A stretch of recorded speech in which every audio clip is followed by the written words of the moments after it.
Hi, listeners, and welcome back to our podcast, The Good Pod. Today, I'm joined by someone really special, Molly, our incredible volunteer massage therapist, who's been offering acupressure massages to our neighbors every Tuesday evening, rain or shine, for a little over a year now.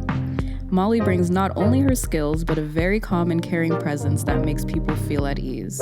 She has a way of connecting with our neighbors that's really hard to put into words, and she offers a lot of comfort and a little bit of peace right in the heart of our busy community center space. Molly, thank you for being here. Oh, it's a pleasure.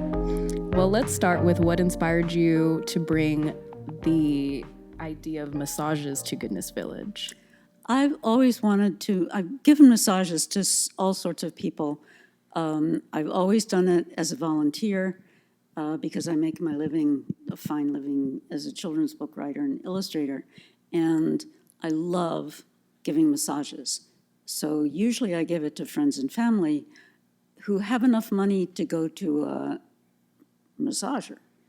But I wanted to massage people who don't have any money, but I didn't know how to get in touch with anybody.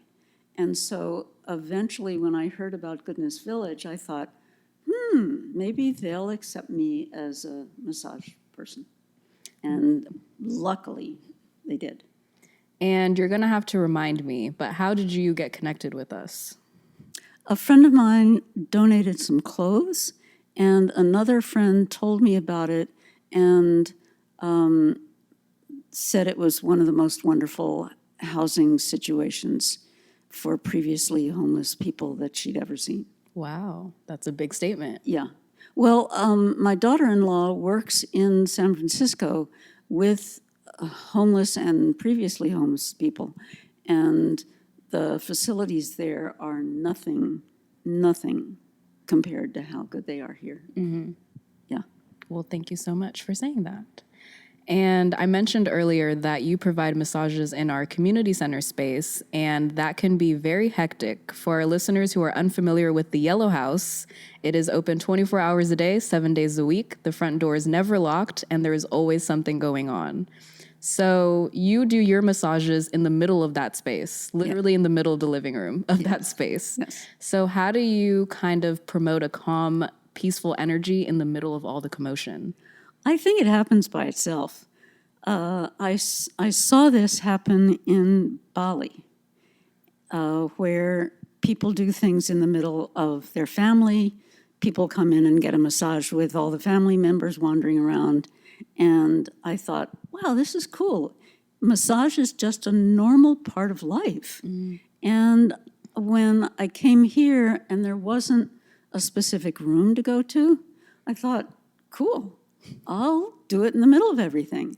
And what I find is that it sort of is like what happened in Bali, in that life goes on, and the people on the massage table usually fade off into their own reality somewhere, and life goes on around them. But sometimes, for example, when people are playing games, then they join in the games from the middle of the table.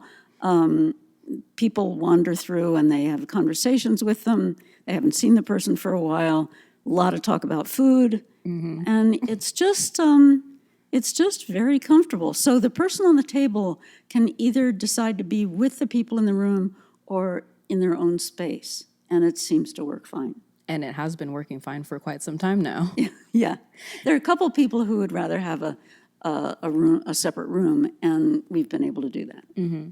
Yeah. So not only are you able to create a peaceful space in a not so peaceful space, but you also were able to get the neighbors to really open up and trust you right from the beginning, which is something that I don't see very often with volunteers. Oh, I didn't know that. Yeah. And, I think it's that once we're being touched, it makes a difference. Do you feel like the aspect of massages helps people kind of break down the barriers a little bit? I think we don't touch each other in the United States. I've lived in India and I've lived in Africa, and in both of those areas, people are hanging on to each other all the time. Men walk down the street holding hands, women lie down together, all three or four of them all glom together onto each other. People, because they don't have a great deal of money, all sleep in a bed together, and it's just much more touchy. And Americans, first of all, massage is very new to a lot of Americans, and it's more California, luckily.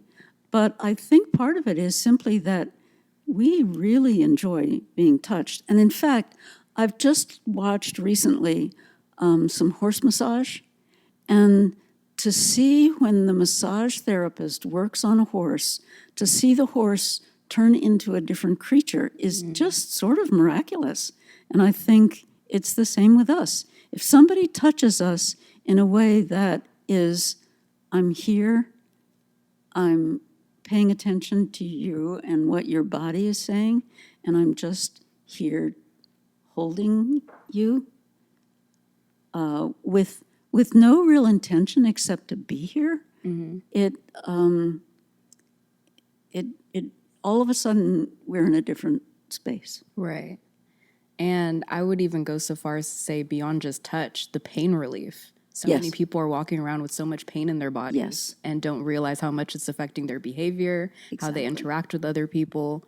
So the fact that they're able to walk away from the space feeling less pain too. Yeah. That's even better. Yeah, and in fact, that goes exactly with the horses. I hadn't realized until recently when I saw a massage worker on it. She said that she didn't realize until she worked on her horse and had it x-rayed in a hospital, horse hospital, how much pain the horse had been in. And the massage and some care from the hospital made it into a different horse. Yeah, pain restricts us. Absolutely. Horribly. It really restricts us. It makes us tense up and draw into ourselves. And I know you've had a lot of life experiences from all over the place, but can you tell us about any experiences that you've had at Goodness Village that you want to share? Maybe something that's been meaningful to you? There's one person that I worked with at Goodness Village. Many of the people who come have not been massaged before, but one person came who was really in a great deal of pain. And when that person, and did not particularly want to get a massage, but was persuaded by the staff to get it, and once I was able to give that person a massage, it changed their life and opened them up to more and more and more and more release of pain. It's been wonderful to watch. Transformative. It was transformative. For that person, it was transformative. Yeah.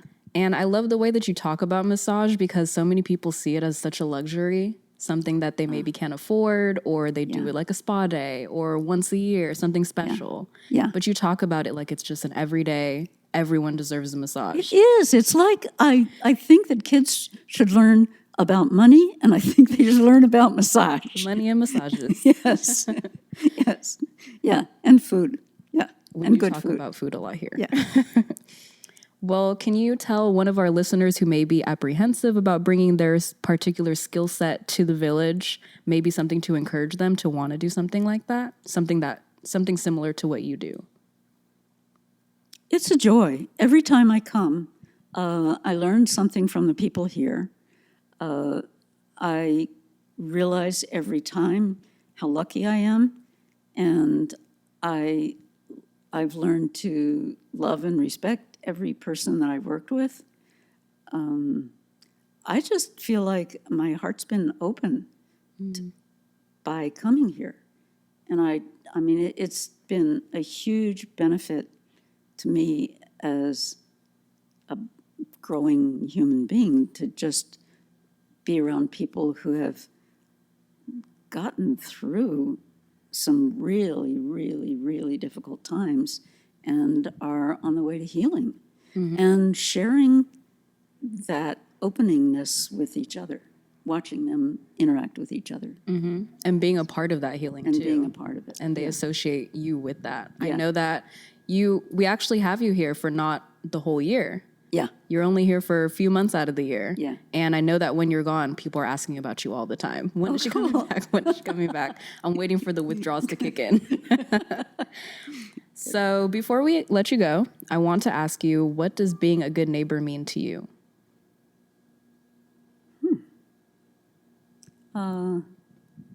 Being a good neighbor. Being aware of what is going on with your neighbor, with the person in your community, opening your doors and your heart to others as much as you can at the time, knowing that it's a changing, growing relationship, and that you're going to do the best you can, and you trust that they're trying to do the best they can as well. Mm-hmm. Yes, that's it. Well, thank you so much, Molly. Thank you for the massages, even though you do so much more than just provide massages. And you also play trivia with us, which we really appreciate. And I'm so lousy at trivia. Oh my gosh, yes. We're always doing it in the middle of your massages. Well, we really appreciate your flexibility and your commitment, honestly, your commitment, because you leave for a couple months, but you always come back to us. And we always can guarantee that you're going to come back to us. So we really appreciate that. Thank you, Jackie. So to our listeners, I hope Molly's story inspires you to think about the unique ways that you can give back, not just to our village, but in general. If it's your skill or a passion or just opening up your heart, like Molly said, every act of kindness makes a difference. As always, if you enjoyed this episode, don't forget to subscribe to The Good Pod, share this conversation with your community, and stay tuned for more stories. And remember, being a good neighbor isn't about where you live, it's about how you show up.